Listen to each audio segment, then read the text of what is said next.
going to cut that because I'm going to myself. Disproportionate, yeah. Yeah. Scotty has left us to our own devices.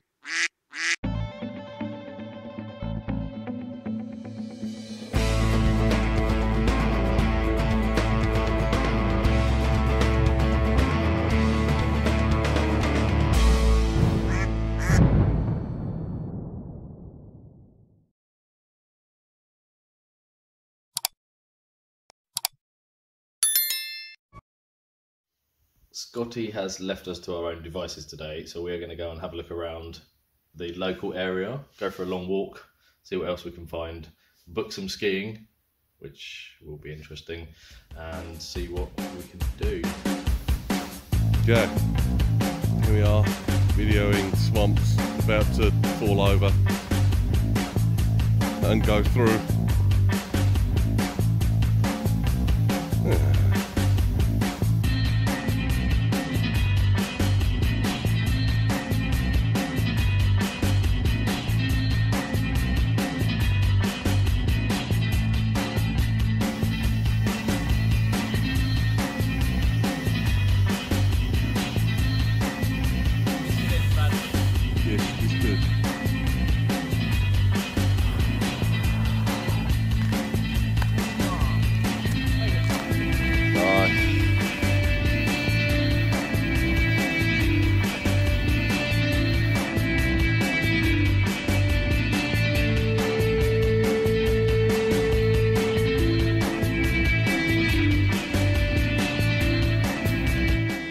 By the river, in at one range of mountains,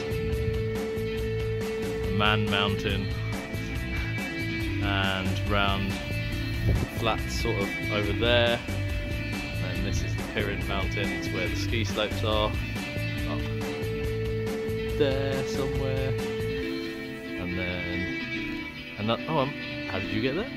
Amazing.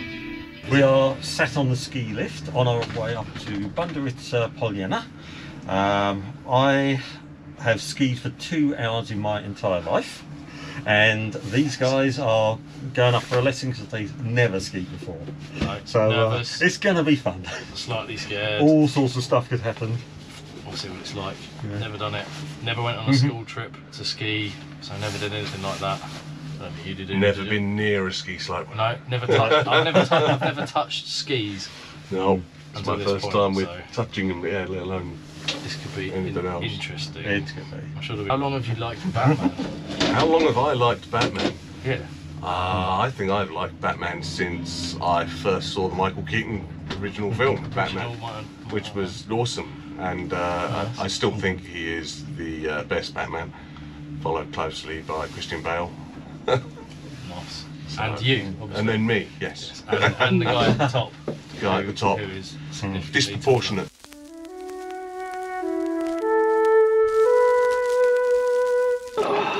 Right.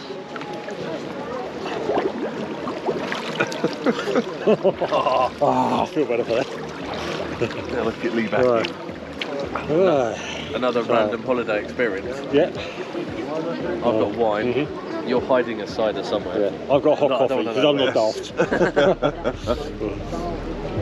And yeah, we're in Dobrinishte. Dobrinishte. Yeah.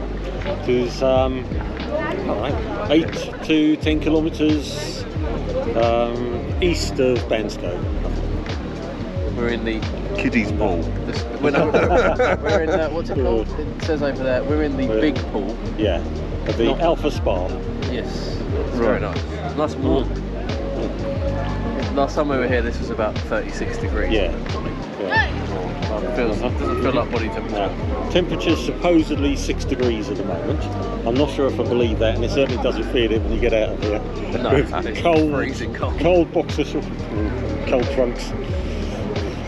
There is actually snow on the ground over there, which is good. Oh, so there is. Yeah. Right. We can look at that. Okay, we need to get a shot of that for B-roll for later. Yeah, absolutely. Bit of snow on the ground around the pool. Big Si's just still amused by the fact that it's just a giant kids pool. but with no kids. Which is nice, actually. Yes. I'm still amused by the fact that restaurant, because of Cyrillic, actually just says pecked apart. That's the way that it's spelled. Just one question we can ask then is, how did Swampy get the name Swampy? I think it was somebody from work decided I was called Marsh. And that was why I was called Swampy, and that there was nothing more complicated in it. The fact that you are a marsh. A marsh, yes. You are a marsh. Yeah. Literally a marsh, yeah. You're Swampy. And that was it, it was done. And then a few people started calling me it. The people that I've known the longest don't, because they know me by all sorts of other rude names. But yeah, that was kind of just went on from there. Yeah, never stopped since. It's a combination of different people call me different things. Yeah. My parents still call me Andrew. Do they? They're the only two. Oh yeah. And it sounds weird when they don't, but it also sounds weird when they do, which now is really confusing. So how old were you guys when you met them? You were senior school? Yeah, secondary school. Okay. 11? So couldn't you have sorted this Andrew Johnson guy out, put him in his place? I wasn't that big then. You weren't? No. I see. We were similar. It was slightly taller than me. I was kind of medium size at that point. Right. Yeah, it wasn't big size. Did you have a sudden growth spurt? Not necessarily sudden growth, but I just carried on growing while everyone else stopped. Yeah. Didn't really ever get any bigger. I was always a very scrawny kid, properly scrawny. Yeah, so was I. So yeah. And then it was always brains over broad. Yeah. How can I get out of this by doing something clever? Yeah. Yes. And that was the only real option I had. Not necessarily how can I get out of this, it was also how can I make this situation more interesting because I'm bored at school. Sneaking out of lessons to go and mess about with lighting on the school stage. Electrocuting people by accident. Yes. That sort of stuff. Favourite car ever? Favourite car ever? Favourite car owned? Favourite car owned? Favourite car owned has got to be the Hilux. Just because I can do so many different things. It's not the fastest thing in the world, but yeah, it's you can do everything. Yeah. You can get to places in it. You can carry stuff in it. Yeah. You can sleep in it if you need to. Just about. It's really easy to kind of repair generally compared to a lot of things. Quite mechanical. Yeah. It just does what it says on the tin. Yes. Really, and I quite like that about a car. Yeah. And then maybe the BMW 3 Series Coupe. Right. Used to have one of those. It was purple, dark purple, and it was the first car that I ever had that had remote start. Yeah. Which is a massive novelty for a manual car to have a remote start. And be a nice sounding exhaust on the car as well. Yeah. So it was, I can't remember what it was. 330, I think. 330i. My favourite car owned would be none, as I've never owned a car. So did you never own part of the Mustang? Yeah. I don't know. Because legally you didn't, but No, legally, no. My name was never on any of the documents. Financially, I think I might have had some in that. Didn't you have a tenner in one of the MGs? I think I've had, I think it was like £2.50 in one of the MGs. It was something silly, like 10 quid or something. Or a tenner. £2. £2, I think it Because was. there was £122 off a rebate. Yes.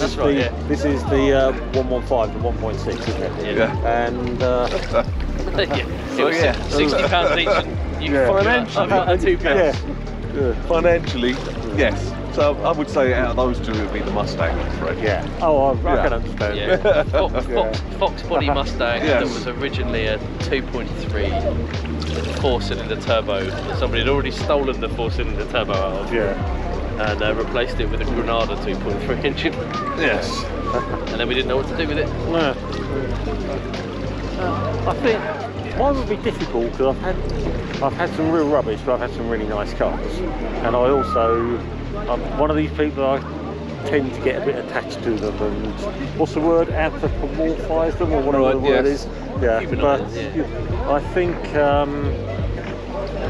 if there was one car that I've got rid of that I would really want back and I really regret ever letting go, that would have been my Lotus XL, I think. Okay. See, to me that just sounds like a massive show place in London. Close.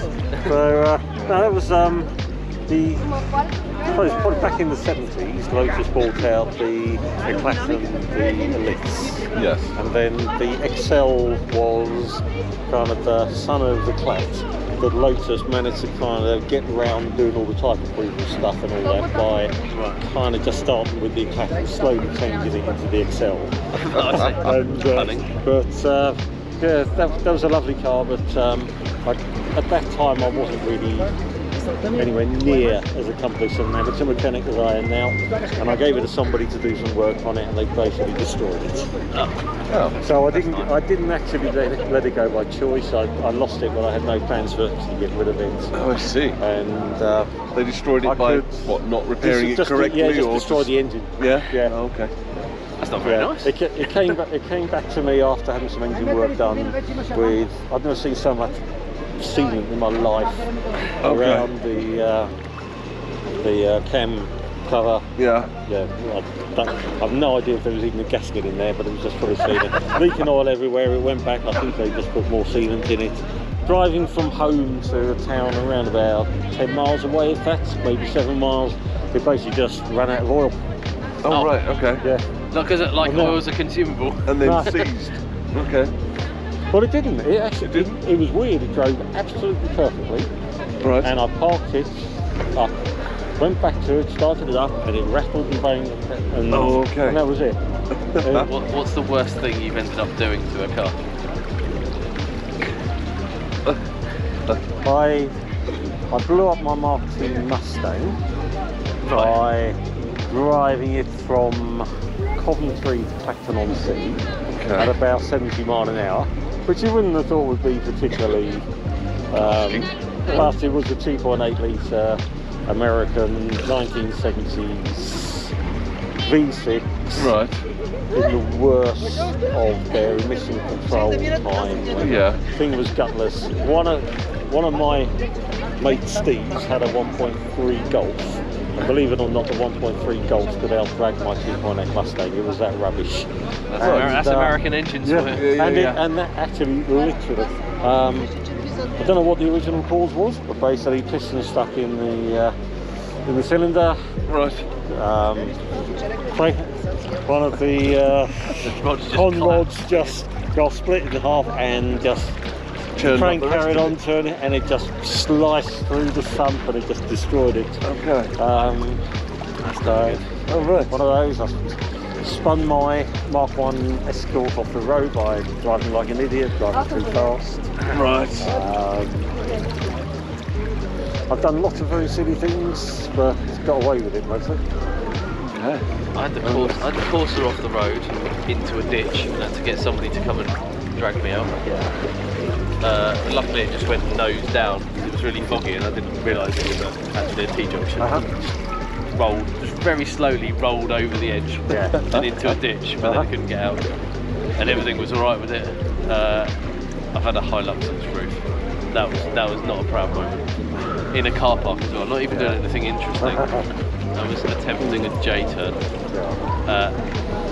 And being annoyed. And then the centre of gravity on one of those is you were young. Went backwards and it just went over, and it went on one side, on the roof, onto one side and back onto the roof again. Right. So it sort of flipped back and then squashed all the front. How do you keep your garage tidy? How do I keep my garage tidy? I'll tell you the answer to that. Him. It's the regular. You spend more. How many times has it been said? Are you actually going to do any work, or are you just going to be tidying the garage? Yeah. That's pretty much what it becomes. do a project. Don't bother to tidy up properly. There's a vast difference in styles of mechanicking. I think between Scotty and me and Si. Although you tend to want to be tidy, and I'm just all over the place. Oh yeah. I'm kind of forced to be tidy because I'm clumsy and I bang into things and knock things and drop things and all that. Yeah. So it's a protection mechanism. Yes, I guess with your garage it tends to be time constraints, doesn't it? Yeah. If it's, right, okay, it's 11:30, let's just dump everything into one big box, we'll push it into the corner and we'll tidy it up. Yeah. Next time we approach the garage. One time we do it, Yeah. next time, whenever that happens to be. You got more tools than your average main dealer as well, I think. Yes, that's very true. I'm not necessarily sure that actually helps sometimes, but there are occasions where it has come into its own. Yeah. Oh yeah. 17 different types of spanner. Yeah. I'm not always used as spanners either. Yeah. No. The spanner hammer. I've got enough tools to do everything I need to do. But sometimes I have to occasionally mystery tools, or it takes ages to find one that will just about work. Yeah. I haven't necessarily got a go-to for every occasion. No. And, but you've each got individual tools that you haven't got. Yeah. For example, you have a lathe. Yes. Yeah. Which I actually need to learn how to use one day. And so I think and he's got more computer equipment. Yeah. And We've got a media blaster, isn't it? yeah. Yeah, parts cleaner and that sort of thing. Get buried under things, and then when they're needed, it takes a week to get them. I'm going to cut that because I'm going to. Okay. Excellent.